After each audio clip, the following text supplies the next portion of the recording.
ಎಲ್ಲರಿಗೂ ನಮಸ್ಕಾರ ಸ್ನೇಹಿತರೆ ಸರ್ಕಾರಿ ಉದ್ಯೋಗಗಳು ಮತ್ತು ಕಾಯಂ ಉದ್ಯೋಗಗಳಾಗಿರ್ತವೆ ನೋಡಿ. ಈ ಒಂದು ಹುದ್ದೆಗಳು ಆಧಾರ್ ಕಾರ್ಡ್ ಸೆಂಟರ್ನಿಂದ ನೇಮಕಾತಿಯಾಗಿರುತ್ತೆ ನೋಡಿ. ಆಧಾರ್ ಸೇವಾ ಕೇಂದ್ರದಿಂದ ನೇಮಕಾತಿಯ ಹೊಸ ಸೂಚನೆಯಾಗಿರುತ್ತೆ. ಮೇಲ್ವಿಚಾರಕರು ಮತ್ತು ಆಪರೇಟರ್ ಹುದ್ದೆಗಳಾಗಿರ್ತವೆ ನೋಡಿ.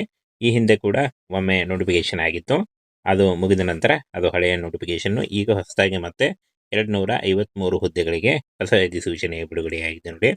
ಬೋತ್ ಮೇಲ್ ಆ್ಯಂಡ್ ಫಿಮೇಲ್, ಪುರುಷ ಮತ್ತು ಮಹಿಳಾ ಅಭ್ಯರ್ಥಿಗಳು ಇಬ್ಬರು ಈ ಒಂದು ಹುದ್ದೆಗಳಿಗೆ ಅರ್ಜಿಗಳನ್ನು ಸಲ್ಲಿಸಬಹುದು. ಆನ್ಲೈನ್ ಮೂಲಕ ನೀವು ಅಫಿಷಿಯಲ್ ವೆಬ್ಸೈಟ್ಗೆ ಹೋಗಿ ಅಪ್ಲಿಕೇಶನ್ ಫಾರ್ಮ್ ಫಿಲ್ ಮಾಡುವುದರ ಮೂಲಕ ಅರ್ಜಿಗಳನ್ನು ಸಲ್ಲಿಸಬೇಕಾಗುತ್ತೆ.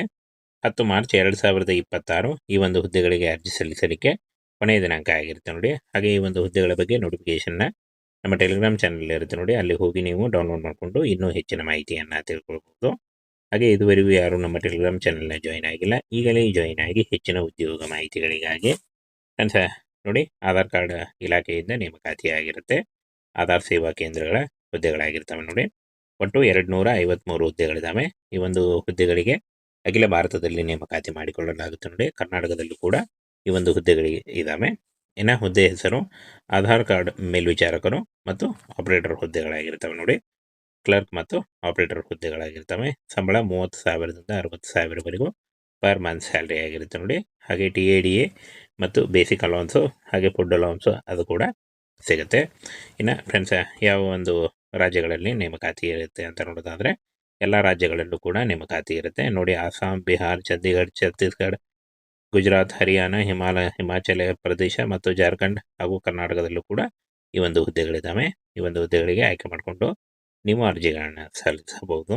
ಶೈಕ್ಷಣಿಕ ಅರ್ಹತೆ ನೋಡಿ, ಆಧಾರ್ ಕಾರ್ಡ್ ಇಲಾಖೆಯಿಂದ ಶೈಕ್ಷಣಿಕ ಅರ್ಹತೆ ನೋಡೋದಾದರೆ SLC ಪಾಸ್ ಆಗಿರಬೇಕಾಗುತ್ತೆ, ITI ಪಾಸ್ ಆಗಿರಬೇಕಾಗುತ್ತೆ, ಹಾಗೂ PUC ಪಾಸು ಮತ್ತು ಡಿಪ್ಲೊಮಾ ಏನಾದರೂ ಮಾಡಿದರೆ ನೋಡಿ. ನೀವು SLC ಮಾಡಿದರೂ ಕೂಡ ಅರ್ಜಿಗಳನ್ನು ಸಲ್ಲಿಸಬಹುದು. ಹಾಗೆ ಬರೀ ITI ಮಾಡ್ಕೊಂಡಿದ್ದರೂ ಕೂಡ ಅರ್ಜಿಗಳನ್ನು ಸಲ್ಲಿಸಬಹುದು. ಹಾಗೆ ಬರೀ PUC ಮತ್ತು ಬರೀ ಡಿಪ್ಲೊಮಾ ಮಾಡ್ಕೊಂಡಿದ್ದರೂ ಕೂಡ ನೀವು ಈ ಒಂದು ಹುದ್ದೆಗಳಿಗೆ ಅರ್ಜಿಗಳನ್ನು ಸಲ್ಲಿಸಬಹುದು. ಯಾವುದೇ ನೀವು ಎಜುಕೇಷನ್ ಮಾಡ್ಕೊಂಡಿದ್ದರೂ ಕೂಡ ಆ ಒಂದು ಎಜುಕೇಷನ್ಗೆ ತಕ್ಕ ಹಾಗೆ ನೀವು ಅರ್ಜಿಗಳನ್ನು ಸಲ್ಲಿಸಬಹುದು. ಇನ್ನು ವಯೋಮಿತಿ ನೋಡಿ, 18ರಿಂದ 40 ವರ್ಷದ ಒಳಗಿನವರು ನೀವು ಯಾರು ಬೇಕಾದರೂ ಈ ಒಂದು ಹುದ್ದೆಗಳಿಗೆ ಅರ್ಜಿಗಳನ್ನು ಸಲ್ಲಿಸಬಹುದಾಗಿರುತ್ತೆ. ಇನ್ನು ಈ ಒಂದು ಹುದ್ದೆಗಳಿಗೆ ವಯೋಮಿತಿ ಸಡಿಲಿಕೆ ಕೂಡ ಇರುತ್ತೆ. OBC ಅಭ್ಯರ್ಥಿಗಳಿಗೆ 3 ವರ್ಷ, SC ಅಭ್ಯರ್ಥಿಗಳಿಗೆ 5 ವರ್ಷ ಹಾಗೂ PWD ಅಭ್ಯರ್ಥಿಗಳಿಗೆ 10 ವರ್ಷಗಳ ವಯೋಮಿತಿ ಸಡಿಲಿಕೆ ಕೂಡ ಇರುತ್ತೆ ನೋಡಿ. ಆದಷ್ಟು ನಿಮ್ಮ ವಯಸ್ಸಿನ ಲೆಕ್ಕಾಚಾರ ಮಾಡಿಕೊಂಡು ನೀವು ಈ ಒಂದು ಹುದ್ದೆಗಳಿಗೆ ಅರ್ಜಿಗಳನ್ನು ಸಲ್ಲಿಸಬಹುದಾಗಿರುತ್ತೆ. ಇನ್ನು ಅರ್ಜಿ ಶುಲ್ಕವನ್ನು ನೋಡೋದಾದರೆ ಈ ಒಂದು ಹುದ್ದೆಗಳಿಗೆ ಯಾವುದೇ ರೀತಿಯಾದಂಥ ಅರ್ಜಿ ಶುಲ್ಕ ಇರಲ್ಲ. ಫ್ರೀಯಾಗಿ ನೀವು ಈ ಒಂದು ಹುದ್ದೆಗಳಿಗೆ ಅರ್ಜಿಗಳನ್ನು ಸಲ್ಲಿಸಬಹುದು. ಇನ್ನು ಯಾವುದೇ ರೀತಿಯಾದಂಥ ಲಿಖಿತ ಪರೀಕ್ಷೆ ಕೂಡ ಇರಲ್ಲ ನೋಡಿ, ಲಿಖಿತ ಪರೀಕ್ಷೆ ಕೂಡ ಇರಲ್ಲ. ಹಾಗೆ ಯಾವುದೇ ರೀತಿಯಾದಂಥ ಅರ್ಜಿ ಶುಲ್ಕ ಕೂಡ ಇರಲ್ಲ. ಕೇವಲ ಸಂದರ್ಶನ ಇರುತ್ತೆ. ಸಂದರ್ಶನ ಮೂಲಕ ಆಯ್ಕೆಯನ್ನು ಮಾಡಿಕೊಳ್ಳಲಾಗುತ್ತೆ ನೋಡಿ. ಆನ್ಲೈನ್ ಮೂಲಕ ಅರ್ಜಿ ಸಲ್ಲಿಸಲಿಕ್ಕೆ ಪ್ರಾರಂಭಿಕ ದಿನಾಂಕ 11/2/2026 ಆಗಿರುತ್ತೆ. ಹಾಗೆ ಆನ್ಲೈನ್ನಲ್ಲಿ ಅರ್ಜಿ ಸಲ್ಲಿಸಲು ಕೊನೆಯ ದಿನಾಂಕ 10 ಮಾರ್ಚ್ 2026. ಈ ಒಂದು ಹುದ್ದೆಗಳಿಗೆ ಅರ್ಜಿ ಸಲ್ಲಿಸಲಿಕ್ಕೆ ಕೊನೆಯ ದಿನಾಂಕ ಲಾಸ್ಟ್ ಡೇಟ್ ಆಗಿರುತ್ತೆ ನೋಡಿ. ಈ ಒಂದು ಲಾಸ್ಟ್ ಡೇಟ್ದೊಳಗಾಗಿ ನೀವು ಅಫಿಷಿಯಲ್ ವೆಬ್ಸೈಟ್ಗೆ ಹೋಗಿ ಅರ್ಜಿಗಳನ್ನು ಸಲ್ಲಿಸಬಹುದಾಗಿರುತ್ತೆ ನೋಡಿ. ಈ ರೀತಿಯಾಗಿ ನೀವು ಅರ್ಜಿಗಳನ್ನು ಸಲ್ಲಿಸಬಹುದು. ಆನ್ಲೈನ್ ಅಪ್ಲಿಕೇಶನ್ ಫಾರ್ಮ್ ಫಿಲ್ ಮಾಡಬೇಕಾಗುತ್ತೆ. ಅದರ ಡೈರೆಕ್ಟ್ ಲಿಂಕು, ನೇರ ಲಿಂಕು ವಿಡಿಯೋ ಡಿಸ್ಕ್ರಿಪ್ಷನ್ ಬಾಕ್ಸಲ್ಲಿ ಇರುತ್ತೆ ನೋಡಿ. ಹಾಗೆ ಈ ಒಂದು ಹುದ್ದೆಗಳ ಬಗ್ಗೆ ನೋಟಿಫಿಕೇಶನ್ನು ನಮ್ಮ ಟೆಲಿಗ್ರಾಮ್ ಚಾನಲ್ ಇರುತ್ತೆ ನೋಡಿ. ಇದುವರೆಗೂ ಯಾರು ಜಾಯಿನ್ ಆಗಿಲ್ಲ, ಈಗಲೇ ಜಾಯಿನ್ ಆಗಿ ಹೆಚ್ಚಿನ ಉದ್ಯೋಗ ಮಾಹಿತಿಗಳಿಗಾಗಿ. ಸ್ನೇಹಿತರೆ, ಸರ್ಕಾರಿ ಉದ್ಯೋಗಗಳು ಮತ್ತು ಕಾಯಂ ಉದ್ಯೋಗಗಳಾಗಿರ್ತವೆ ನೋಡಿ. ಈ ಒಂದು ಹುದ್ದೆಗಳು ಆಧಾರ್ ಕಾರ್ಡ್ ಸೆಂಟರ್ನಿಂದ ನೇಮಕಾತಿಯಾಗಿರುತ್ತೆ ನೋಡಿ. ಆಧಾರ್ ಸೇವಾ ಕೇಂದ್ರದಿಂದ ನೇಮಕಾತಿಯ ಹೊಸ ಸೂಚನೆಯಾಗಿರುತ್ತೆ. ಮೇಲ್ವಿಚಾರಕರು ಮತ್ತು ಆಪರೇಟರ್ ಹುದ್ದೆಗಳಾಗಿರ್ತವೆ ನೋಡಿ.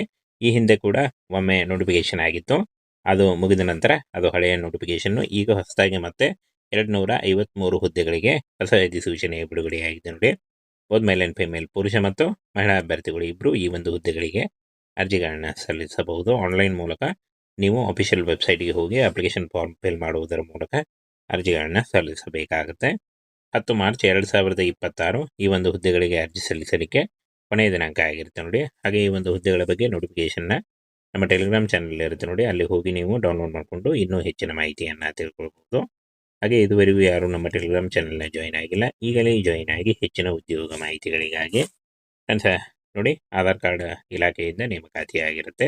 ಆಧಾರ್ ಸೇವಾ ಕೇಂದ್ರಗಳ ಹುದ್ದೆಗಳಾಗಿರ್ತವೆ ನೋಡಿ. ಒಟ್ಟು 253 ಹುದ್ದೆಗಳಿದ್ದಾವೆ. ಈ ಒಂದು ಹುದ್ದೆಗಳಿಗೆ ಅಖಿಲ ಭಾರತದಲ್ಲಿ ನೇಮಕಾತಿ ಮಾಡಿಕೊಳ್ಳಲಾಗುತ್ತೆ ನೋಡಿ. ಕರ್ನಾಟಕದಲ್ಲೂ ಕೂಡ ಈ ಒಂದು ಹುದ್ದೆಗಳಿಗೆ ಇದ್ದಾವೆ. ಇನ್ನು ಹುದ್ದೆ ಹೆಸರು ಆಧಾರ್ ಕಾರ್ಡ್ ಮೇಲ್ವಿಚಾರಕರು ಮತ್ತು ಆಪರೇಟರ್ ಹುದ್ದೆಗಳಾಗಿರ್ತವೆ ನೋಡಿ. ಕ್ಲರ್ಕ್ ಮತ್ತು ಆಪರೇಟರ್ ಹುದ್ದೆಗಳಾಗಿರ್ತವೆ. ಸಂಬಳ 30,000ದಿಂದ 60,000ವರೆಗೂ ಪರ್ ಮಂತ್ ಸ್ಯಾಲ್ರಿ ಆಗಿರುತ್ತೆ ನೋಡಿ. ಹಾಗೆ TADA ಮತ್ತು ಬೇಸಿಕ್ ಅಲೌನ್ಸು ಹಾಗೆ ಫುಡ್ ಅಲೌನ್ಸು ಅದು ಕೂಡ ಸಿಗುತ್ತೆ.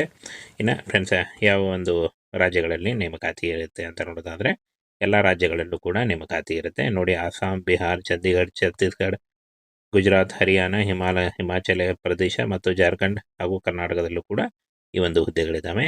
ಈ ಒಂದು ಹುದ್ದೆಗಳಿಗೆ ಆಯ್ಕೆ ಮಾಡಿಕೊಂಡು ನೀವು ಅರ್ಜಿಗಳನ್ನು ಸಲ್ಲಿಸಬಹುದು.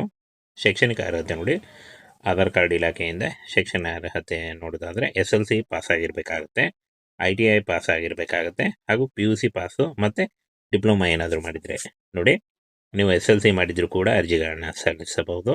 ಹಾಗೆ ಬರೀ ITI ಮಾಡ್ಕೊಂಡಿದ್ರು ಕೂಡ ಅರ್ಜಿಗಳನ್ನು ಸಲ್ಲಿಸಬಹುದು. ಹಾಗೆ ಬರೀ PUC ಮತ್ತು ಬರೀ ಡಿಪ್ಲೊಮಾ ಮಾಡ್ಕೊಂಡಿದ್ರು ಕೂಡ ನೀವು ಈ ಒಂದು ಹುದ್ದೆಗಳಿಗೆ ಅರ್ಜಿಗಳನ್ನು ಸಲ್ಲಿಸಬಹುದು. ಯಾವುದೇ ನೀವು ಎಜುಕೇಷನ್ ಮಾಡ್ಕೊಂಡಿದ್ರು ಕೂಡ ಆ ಒಂದು ಎಜುಕೇಷನ್ಗೆ ತಕ್ಕ ಹಾಗೆ ನೀವು ಅರ್ಜಿಗಳನ್ನು ಸಲ್ಲಿಸಬಹುದು.